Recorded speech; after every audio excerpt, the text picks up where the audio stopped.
Unfortunately, despite its title, HR-1 has nothing at all to do with the people. It is instead a bill about preserving the present Democratic majority. It's a bill by Democrats, for Democrats. This type of top-down approach is the opposite of our founding principles of self-government. Article 1, Section 4 of the Constitution grants states the authority to manage their federal election processes. HR-1 would take that away. It is the single most dangerous piece of legislation before Congress. What I call HR-1 is the Corrupt Politicians Act. This partisan bill represents the largest federal power grab in decades. This legislation is the Democrats' most pressing priority. Every single Democrat is a co-sponsor. Democrats made this bill, HR-1, which is reserved for the bills the majority thinks is the very most important. It says something. HR-1 was the very first bill the Pelosi Democrats took up in the House. It's the #1 bill. It's not about COVID. Right. It's not about vaccinations. It's not about getting people back to work. It's not about getting kids back to school. It is about ensuring that Democrats remain in power and control for the next 100 years. HR-1 sends public dollars to fund political campaigns. Yes. Can you believe that? The #1 priority you got elected to Congress to do, forget everything else.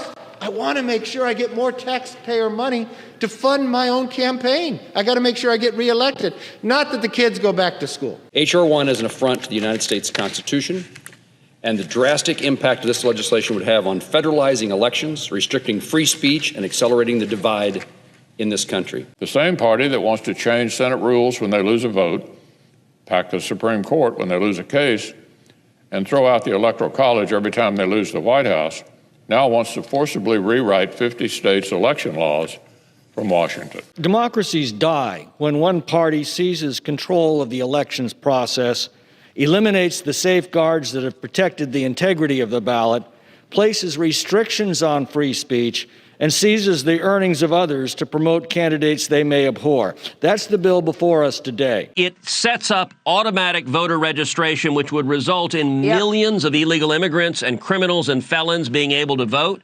The Democrats believe if illegal immigrants and felons are voting, that benefits the Democrats and keeps them in power. The most dangerous provision nationalizes the mass mailing of ballots to voter rolls that contain untold numbers of people who've moved or died. It allows ballot harvesters to knock on doors and collect these ballots. There's no chain of custody from the time the ballot's mailed until the time it's returned. Ballots can be cast weeks before the election under the duress of family, friends, or precinct workers. And countless Americans have expressed concern because they receive mail-in ballots for other people addressed to their homes. They want this fixed, and they don't want the problem to get worse. But this bill makes elections less trustworthy, not more. They federalize all election laws. States wouldn't be allowed to do virtually anything separate from what Washington dictates. That's a huge problem. But secondarily, and just as bad, what they're imposing are all the worst practices from this most recent election cycle, where many things were loosened up because of COVID. HR-1 does not solve the problems currently facing our election system. It makes the problems worse.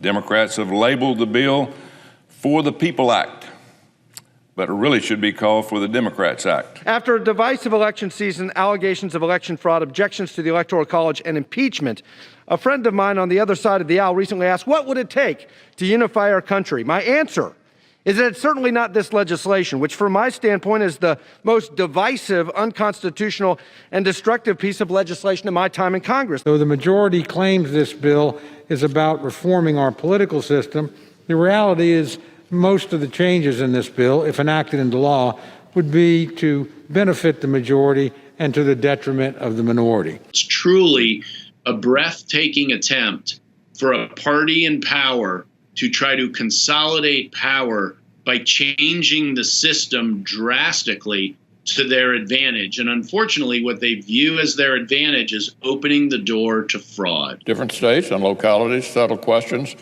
around early voting or absentee voting or voter registration in very different ways.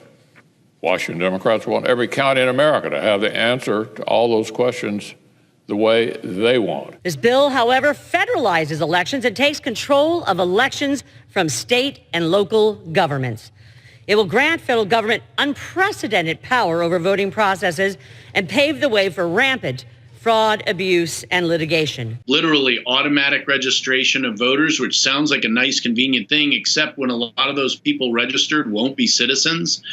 They can't be prosecuted for that or for voting after being so registered. Not only that, it mandates universal mail-in balloting. It mandates ballot harvesting. This is all designed to facilitate fraud. But every state would be forced to allow ballot harvesting, where paid political operatives can show up carrying a stack of ballots with other people's names on them. They call it the For the People Act, but it should be called For the Politicians Act because it would force taxpayers to fund political campaigns, including the campaigns of politicians with whom those taxpayers disagree. It is also welfare for politicians. For every dollar they raise, they get $6 of taxpayer money.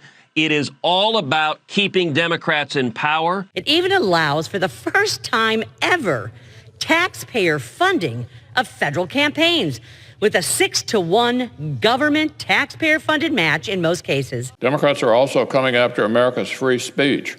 The Federal Election Commission was set up after Watergate to be a bipartisan panel by design. The FEC intentionally needs bipartisan consensus to throw a penalty flag. Washington Democrats want to scrap that as well. Their bill would convert the FEC into an odd-numbered partisan body, and this partisan FEC would get even greater scope to nose around in even more of America's speech and America's activities. HR-1 politicizes the Federal Election Commission by turning it from an evenly divided commission into a partisan one. HR-1 doesn't even keep the bipartisan nature of the Federal Election Commission in place. It alters its structure deliberately to make it work on behalf of the party in power. The free speech pieces of the bill are so bad that even the ACLU and other groups like that oppose those parts of the bill. That's right. House Democrats have swung so far to the anti-free speech left, they've even lost the ACLU. Well, now we have a speech czar. We made sure the Federal Election Commission's where you are. And now we weaponize the IRS to do exactly that. The bill also tramples on citizens' privacy with new mandates that would intensify cancel culture and help mobs harass people for their private views. Even the left-wing ACLU condemns this part of HR-1. HR-1 also includes severe restrictions on free speech and repeals the lowest learner rule, a rule put into place after the IRS began targeting the speech of conservative organizations and determining whether or not they would qualify for tax-exempt status. If enacted into law, these provisions would re-weaponize the IRS and limit the abilities of organizations, corporations, and individuals to freely exercise this most important right guaranteed under the Constitution. Remember under President Obama's IRS? This power was abused by Lois Lerner and other bureaucrats to target conservatives, nonprofits during the 2012 election. It was a massive scandal, a clear and intolerable violation of public trust, and a crime, which is why singling out groups for political views is banned.